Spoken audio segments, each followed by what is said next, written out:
Hey guys, in this video I'm going to show you how to increase the font size on your Amazon Kindle app.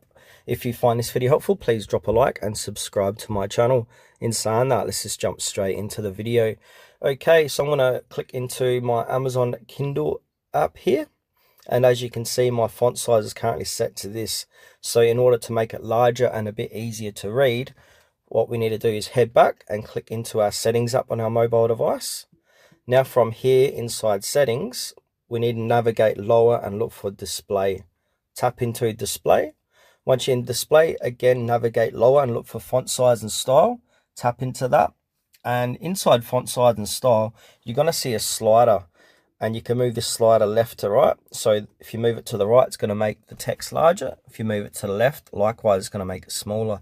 So keep it near the right hand side and find what size is going to be easier for you to read your Amazon Kindle. So if we head up to Amazon Kindle, and there we go, the font size has been increased by that much, and it's going to make reading a lot easier.